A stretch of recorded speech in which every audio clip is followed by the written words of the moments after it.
I don't know if any of y'all missed Carter's lessons the last few weeks. He did fantastic.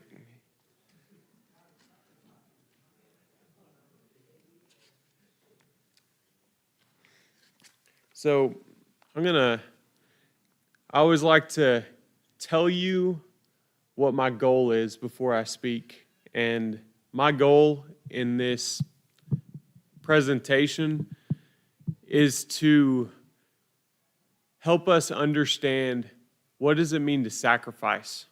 I think one thing about the Old Testament is we are very disconnected from the culture in which the Old Testament is written. And I think, let's see, I like to move when I talk. Oh, really? Wow. I'll get that one next time. We're very disconnected from the culture in which the Bible is written. We live in a very modern culture, and we're very disconnected. I remember one of the first books that I read solely focusing on the culture in which the Old Testament was based. The book I was reading talked about the temple and how when you walked in the temple, there would at some points just be blood, like everywhere, covering the floors. It was basically washed in blood. And when we think of a temple, or at least when I did before I read that book, I would think of a place that was pristine, something that was clean. Because when I think of God, that's something that I think of. And so wouldn't you think that the temple would reflect my perspective of what God looked like? Not necessarily the case. And God shows us why the temple operated the way it did and how we participated the way that we participated in the temple and why there was so much blood, right? There's a lot of sin. We struggle with a lot of sin. And so as we talk about sacrifice, I really just have one main objective. I want us to have a conversation about what does it mean to sacrifice and how do we understand in our modern context the principle and heart of what it meant to sacrifice in the Old Testament. Because I think sometimes we can be so removed from the context in which the Bible was written and the context in which Jesus walked into in the beginning of his life. We're so removed that sometimes it's an intellectual exercise rather than something that hits home for us where we can see how the sacrifice that Jesus presented on the cross can actually affect who we are in our everyday lives. Because I believe that we still participate in the fundamental principles and symbolism of sacrifice every day. I think that if we've got any parents out there, I'm not a parent yet, but I look at being a child and I realize how much my parents sacrificed for me, right? How much they gave so that I could live. And that gets me thinking about sacrifice. Not only that, I was immediately thinking there's been a couple situations in which I've had to do the uncomfortable sacrificial ritual of apologizing, right? That's a form of sacrifice. I would honestly argue that it's probably one of the most relevant methods by which we are called as Christians to sacrifice today. I don't like sacrificing my self-image. I don't like sacrificing my self-image. I want to look like I've got things figured out. I want to be right. That's not what we're called to. The New Testament, as I was thinking about sacrifice, as Liv and I were talking about sacrifice, we're called to be living sacrifices in this state of continual sacrifice? That's an interesting point. And I think that it's something that we can all learn from.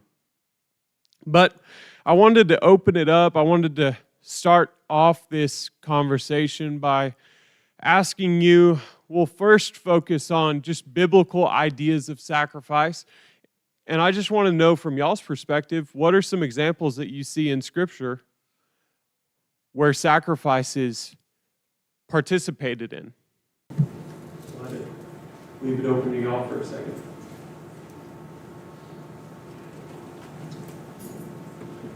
I will make eye contact with people until they feel uncomfortable, I promise. Abraham and Isaac. Abraham and Isaac? Okay. Absolutely. Well, and Cole's been doing this class on Sunday mornings about the sacrifices. And, even in Leviticus, it's a participation in that, where the person who sinned puts their hand on the sacrifice, and either they sacrifice it, re-sacrifices it, however, whatever it's there for. Right. So all sacrifice is, I'm going to say a word, I don't know if it's a real word, participatory? No, yeah, I think Is that a real word? I think we can understand that. Yeah, so there is no sacrifice. Like, I can't sacrifice for you. Right. Okay. I can't sacrifice for Carlton. Mm. We all have to make our own sacrifices. Mm. In Leviticus, it was, what they were sacrificing is something that meant a lot to their family. Right. A bull Right. would mean a lot to a family Mm. at that time. When we sacrifice today, it's about bringing ourselves lower Mm. to where we can serve God who's higher. Right. We have to give something up. We have to give of ourselves. We have to make ourselves not the main character. As I don't know if Eric is in here, but Eric would always say that we're not the main character. Yeah. Even in our own story. Yeah. God's the main character. Right. So you just go ahead. Business, they've had to sacrifice. Mm. And I know from a coaching standpoint, the players, if you're successful, they've got to sacrifice. And as coaching, they've got to sacrifice. I had a good coach's wife, and she never said, you got to be here at 7 o'clock at night, because she knew that I may not be there till 9. Right. And my film study when I was a tube carrier was 4 o'clock in the morning. Mm. And so I think everybody, if they want to be successful, they've got to sacrifice. Mm. Otherwise, now that's a physical world. Right. I think Christian world, to become a Christian, you've got to sacrifice. That's right. What do you have to sacrifice? Yourself. Right. Right. Right. And that's the act of baptism. We're sacrificing ourselves. We're symbolically and literally sacrificing ourselves, putting ourselves in the grave so that we can be raised up. Raised up as what? Well, we're called to be raised in newness of life, but what does that life mean? It means continual sacrifice. My life from this point forward, I'm going to aim at looking more like God and less like Killough, which is something I struggle with. Go ahead.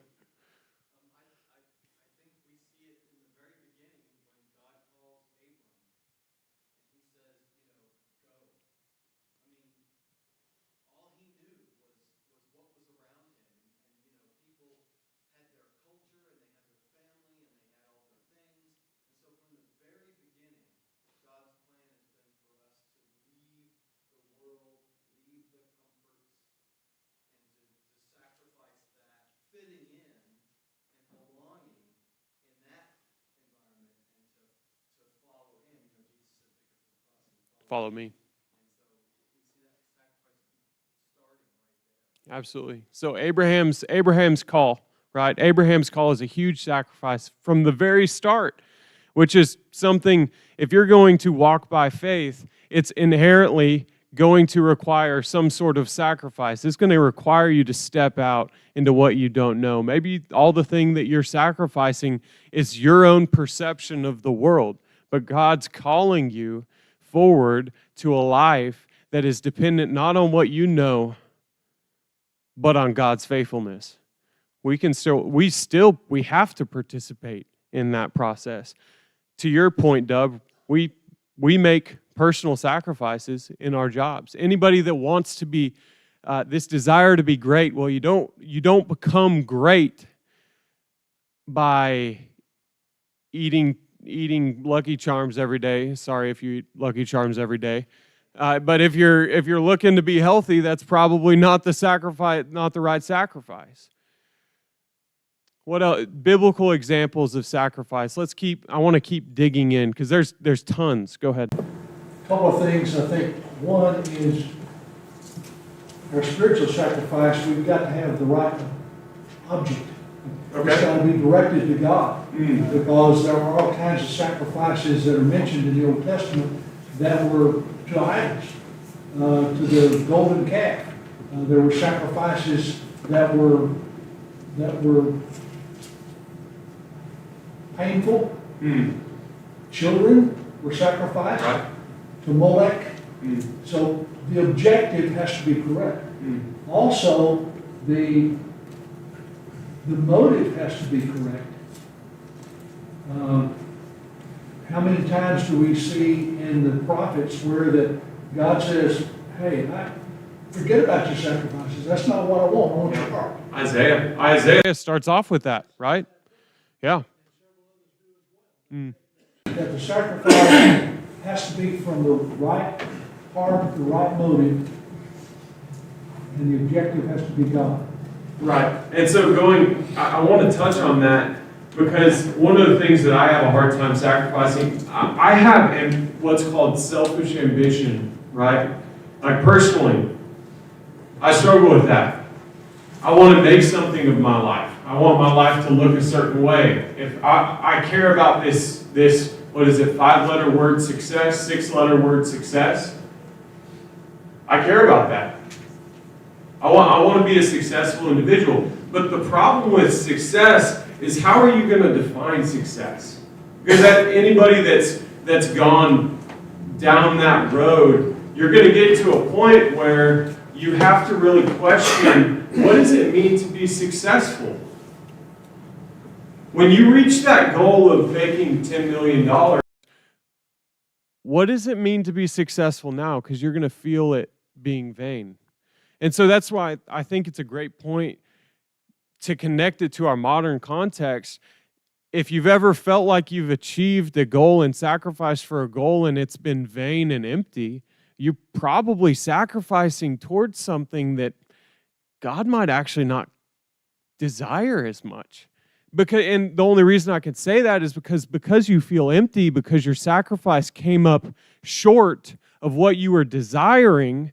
Your desire might not have actually been this $10 million threshold, right? It might have actually been this feeling that you're doing something meaningful and important. And maybe you weren't sacrificing to that end to participate in God's call for your life. Maybe you were just being superficial. That's something that I wrestle with. So, like I said in the beginning of this conversation, right, I want us to truly think about what does it mean to sacrifice? How can we look at the Old Testament narratives and not only understand what did it look like to sacrifice in the Old Testament, but what does it look like to sacrifice now? And how do we participate in sacrifice now with the heart in which God approves? I think that's the hardest thing. And it will continue to be the hardest thing throughout our lives. The Bible shows relevant topics. They're relevant today. There's a reason why this book has been around a lot longer than any of us, and it will continue to be around a lot longer than any of us or our grandkids or our great-grandkids. There's truths in the Bible that it's presenting to us, and as we participate in what we're shown, you're going to start becoming like God, which is the main character of the story, right? So I want to highlight a few sacrifices that I've been thinking about, and there are going to be some that we start to go over. First of all, the first sacrifice I see in the Bible is in Genesis 3. Everybody knows the fall narrative. Everybody knows Adam and Eve. They're placed in this garden. They were given a very simple but hard command: don't eat of the tree of the knowledge of good and evil. Anybody that's been a kid that's been told to not grab that cookie can sympathize with God, with the struggle of not doing a very simple thing, and realize that it's a lot harder than it looks, right? And so you see Adam and Eve fall, and God is very near. God is nearby, and he comes to Adam and Eve, and he asks them, what happened? And Adam pushes the blame on his wife. His wife pushes the blame on the serpent. And you see this narrative where consequences are handed out. But you also see, and it's often overlooked, I believe it's in verse 22, where God made skins and he covered Adam and Eve.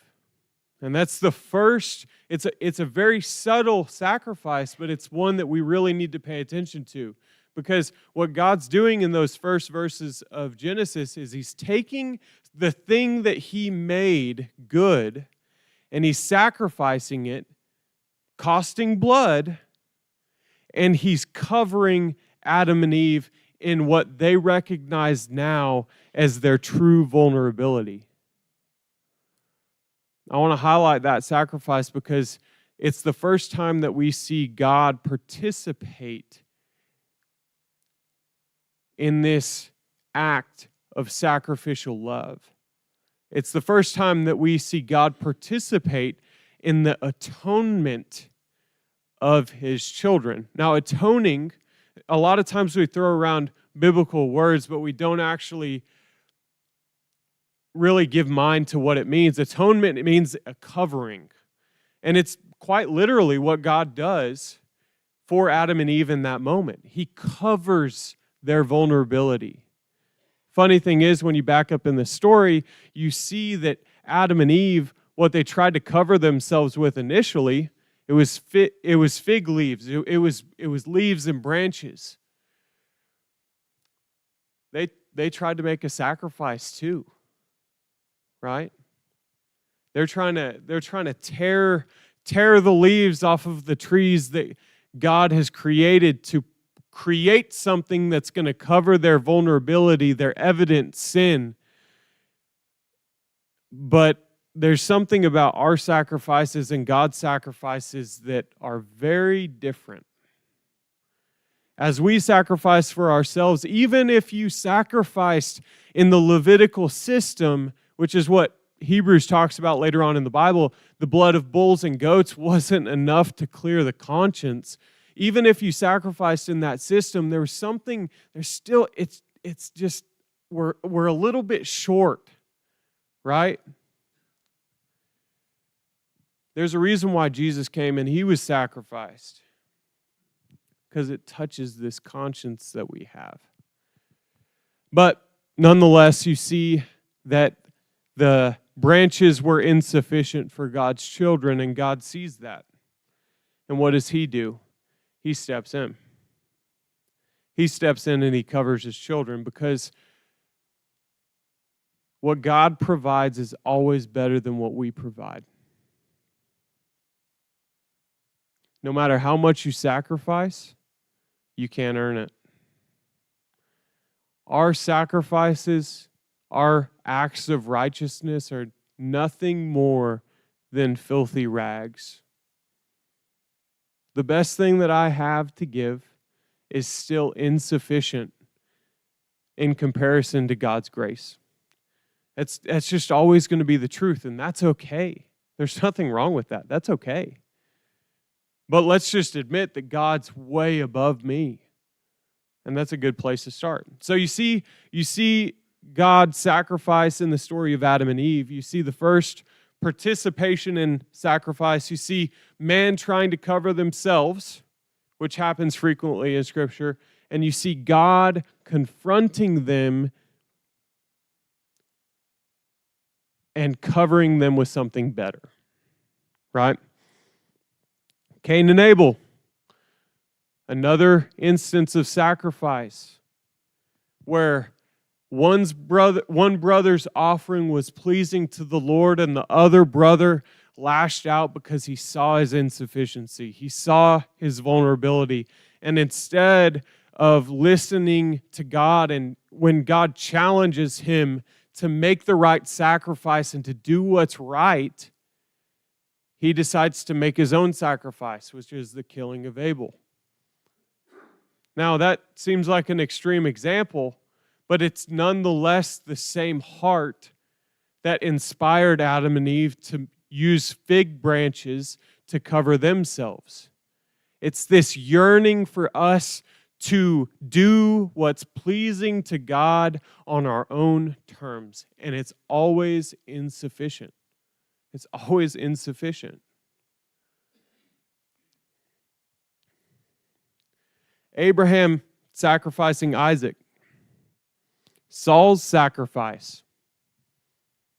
Saul sacrifices before Samuel gets to the field,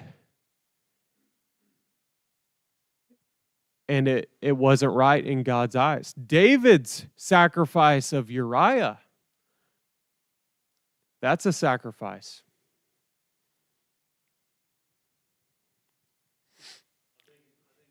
Example, and like Nadab and Abihu, go to what Gary was saying about, the sacrifice has to be right.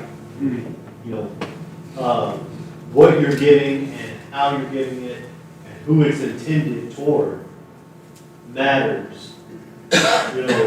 David, Nadab, Abihu, they took it upon themselves.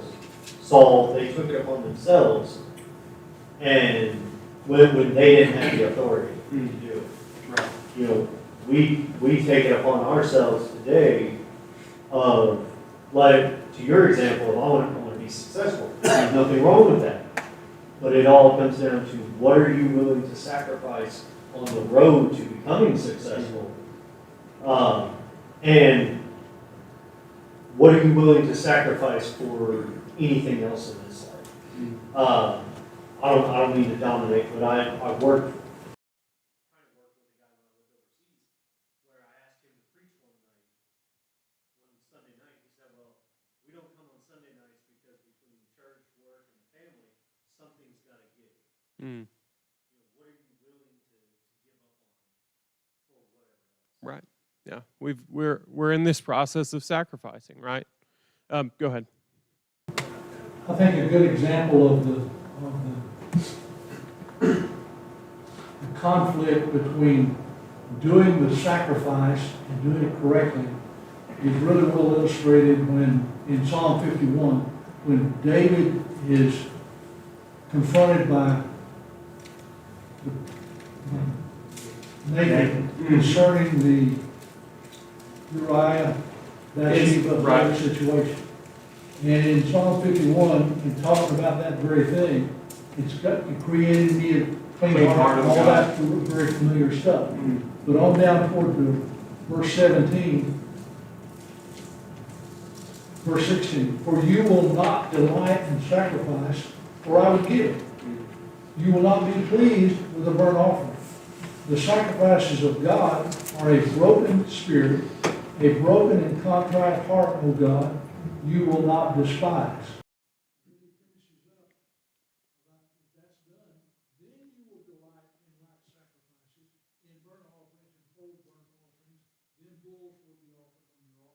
That's right. There's a right way and a wrong way. No, I'm reminded of when, I believe it's in the Sermon on the Mount, when Jesus is talking about if you realize that you and your brother are at odds, you leave your sacrifice at the altar and you go fix that before you even start to sacrifice to God. That's a good reminder for us. That's a good reminder for us. We have a responsibility to offer sacrifice with a clean heart. And that's why one of the reasons I bring up confession, because at the end of the day, confession is, I believe, one of the ways that we participate in sacrifice, or we ought to participate in sacrifice every day.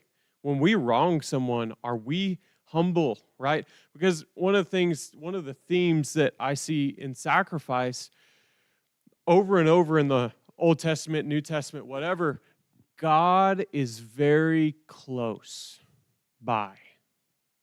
God is very close by. You look at Cain and Abel, God's there. You look at Adam and Eve, God's there.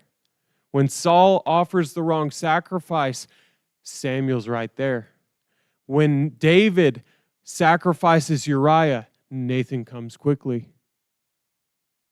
Ananias and Sapphira, when they lie about what they'd given to the Lord, the Spirit of the Lord's right there.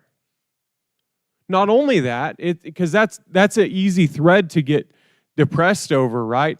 But God's right there for good sacrifice too. God was right there for Abel.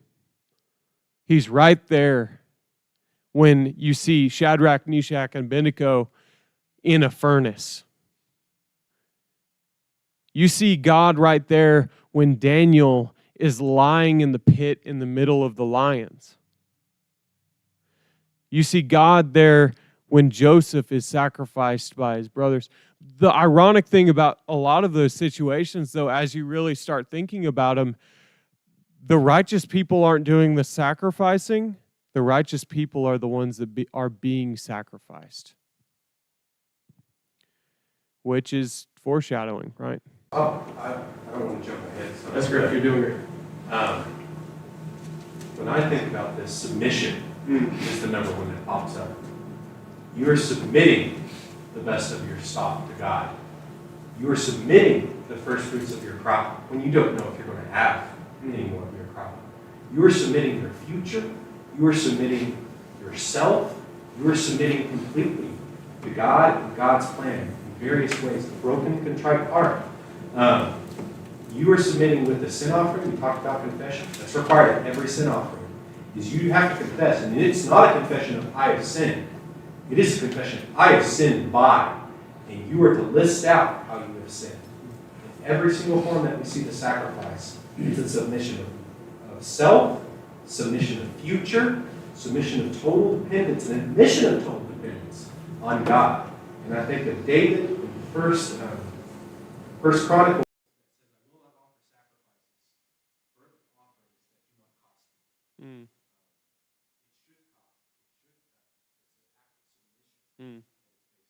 Yeah, dependency, right? Dependency. You see the garden narrative. We didn't, in the garden, granted it was brief, right? Our stint in the garden didn't last but a few pages. But you do see a deep dependency, right? Almost like a child, like a newborn child, right? You see a dependency like that on God, and it was full, right? Only when you partake of that fruit are you fooled by the appearance of control that you have in your life. And we have to be reminded that God owns this place. Jesus is king. I am not. And at the end of the day, am I going to be obedient? God's intent, God's desire was not in sacrifices. God's desire was in obedience. Obedience and love that was reflected up from his children. God is close by. God is close by to our sacrifices. When you sacrifice, he is near. And there is a difference between a good and a bad offering. So give me some examples. Give me some ways in which you think good and bad sacrifices differ. What does that look like? It can be biblically, or it can be relevant in your daily life. Where do you feel like the difference is between a good and a bad sacrifice?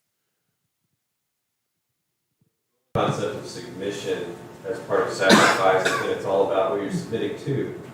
So if I'm submitting to my desire to be rich, and in turn I make choices to neglect my family or my wife because I'm pursuing my career goals, then I've made a sacrifice, but it wasn't a good one.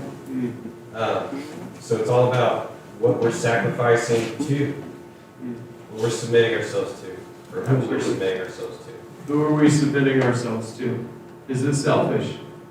What's the motivation by which you give things up? Right?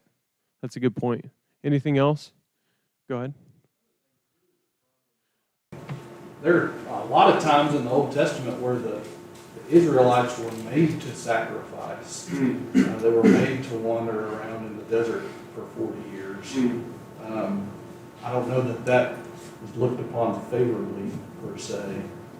It's almost a punishment as a form of sacrifice, too. Unwilling. If they're not willing, then you're going to be made to sacrifice. Yeah, you're going to give up something, right? And sometimes sacrifices do that, yeah. To Cole's class that he's been at. Last Sunday, he brought up something that kind of hit me in the back of the head. And it was specifically about them offering a bull. And I thought, man, you have to give a bull. That's pretty stout. That's a big deal. Right. And so, today if we were still in that giving, like that range, I don't have a bull, I don't have any cows, chickens, or goats. But what would I do if they said, Brad, you need to give your pickup? That'd be big. That costs a little bit, wouldn't it? That would hurt. And so, since we don't do that, since it's giving of self, I have to look and I have to say, what have I done that is big? Right. And to look at that, what I.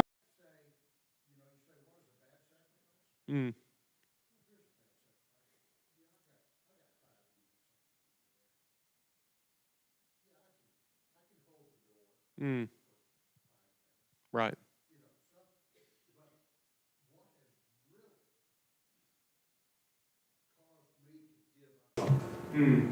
What do I do? And I have to look back and I have trouble finding things that come up to the level of giving a bull. Yeah, that's a great point.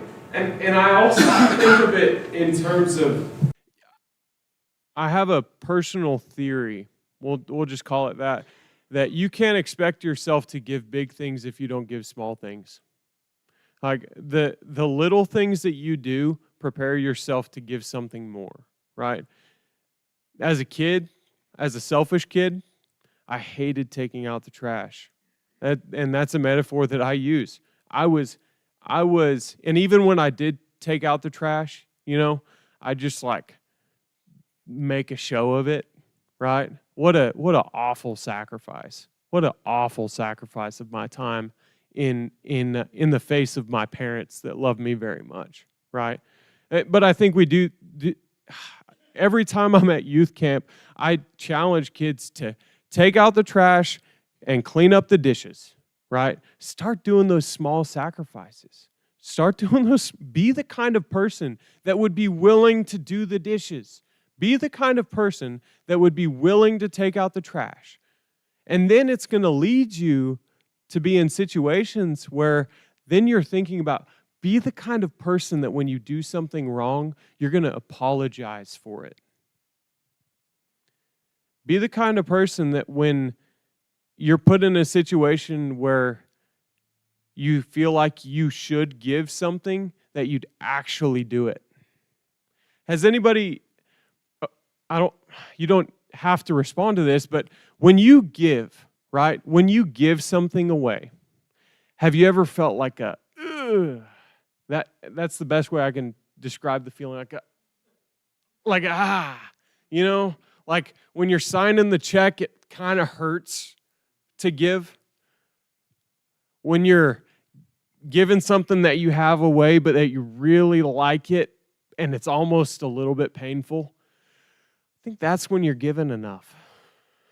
That's when you're given enough. It is uncomfortable. Rich young ruler Yeah. and the widow with the 2 mites. Right. It's a big difference between the two, a huge difference. One had a lot and wasn't willing to sacrifice any of it. And one had nothing and sacrificed all of it. That's right. Yeah. That's admirable sacrifice, right? The thing, giving away the thing that means something, giving away it all, right? Thinking of the pickup truck analogy. You don't give away your pickup truck that's broken and falling apart because you're not going to use it anymore. Yeah. You give away the pickup truck that works. That works. You give away the bull that's in perfect condition. You do not give your lane Yeah. and your bull that's about to keel over. Yeah. I don't know if y'all are liking this class, but I don't know if I'm liking it anymore. Right? Like, in all honesty, this is where it gets difficult. But it also calls us to discipline. That's part of my intent in this class being something that's relevant that I even want to bring forward to y'all is I think in the Christian church we've gotten a little lazy. You look back at the Israelite, and I'm speaking as a part of the Christian church too, by the way. I'm a big part of that. You look back at the Old Testament and you see them giving the bulls, right? You see them raising the lamb in the household and then going and sacrificing it. You see them taking real ownership of what they're giving. Not only in just physical sacrifices, slitting the throat of bulls and goats, but what about Sabbath? That's a hard one for me. You can ask my wife. What about prayer? Do we give our time? Do we give our time? Do we allow our prayers to be the sacrifice of our time? Do we read Scripture? I'm guilty of that one too. I don't spend as much time doing that as I do putting together estimates for my company. That's for sure. Right? I think sometimes it's easy to, and just like Israelites back in the day could have been lazy about their sacrifices. We're given examples that they are, right? We weren't perfect then and we aren't perfect now. But what God does admire is someone that knows how to sacrifice and chooses to make the right sacrifices. He honors that. In sacrificing the right thing, you become what we were intended to be in the beginning, which is a child of God that's completely dependent on the Father. That's why we sacrifice. We have a idea that we're in control in some way, shape, or form. Everything we have is not ours. Everything we have is borrowed. And I wonder what would happen to our lives if we treated it that way. And I'm speaking to myself. What if my time I didn't look at as my time? I'd be a lot more gracious to my coworkers when they interrupt me when I'm right in the middle of a stressful bid. It's not my time. When I see someone that needs some of the money that I have, and I have the money to give them, am I going to stroke that check even though it feels like it's going to hurt? It's not my money. In this world today that has this big old hole right through the chest. And we spend a lot of our life trying to do things to fill that hole. If it's money, if it's luxury cars, houses, no matter how much of that you have, you can't fill that hole in your chest. It's only through the obedience, following Christ, making the sacrifices the right way, that we can feel that hope and feel complete. Yeah, that's right. Go ahead, Deb.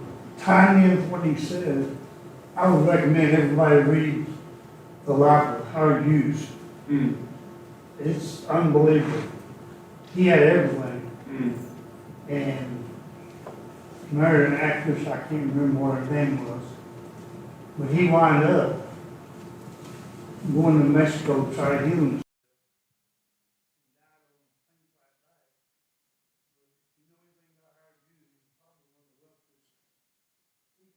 Mm. Mm. Mm. Yeah. We got to pay attention to who we're becoming, right? And that's our call as Christians. All of us are called wherever we are, right? Whatever situation we find ourselves in, it's our call to grow into the image of Christ, to become like him, right? Become like him in his death, become like him in his resurrection, and to reflect the image of Jesus. And the reason why we want to reflect the image of Jesus is because it's the image of God, right? How do you do that? Well, we're called Christians, right? Like, that's the name. It's in the name. Little Christs. We're called to be little Christs running around, right? Ah, man, but I used to wear a cross around my neck all the time. That's kind of what it means. A living sacrifice. We are called to be living sacrifices. Find a way to do that this week. Find a way to do that this week. Find one little way to sacrifice yourself this week. Why? Not because I told you to. God made you for it. He made you for it. Only reason I know that is because he made his son for it. And if we're going to call ourselves Christians, I'm not saying that you have to be perfect, but that's the goal. We have a great goal. We have a great goal, and we have a great God. God is full of grace, and he calls us high. That high call isn't because of our high ability, but because he's invested in us. And we can become something that genuinely reflects the image of God. It's what we were called to in the beginning. It's what we're called to in being Christians. It's what Jesus called us to as being disciples. What does it mean to be disciple? A disciple like the master, right? That's our call. Go out, find one or two ways. Do 2 ways. You might even get on a streak and you want to do 3 or 4 or 5, right? Look for little ways this week where you feel like you are going to sacrifice the right thing. Take notes, and I want to hear about it. I appreciate y'all. Thank y'all very much.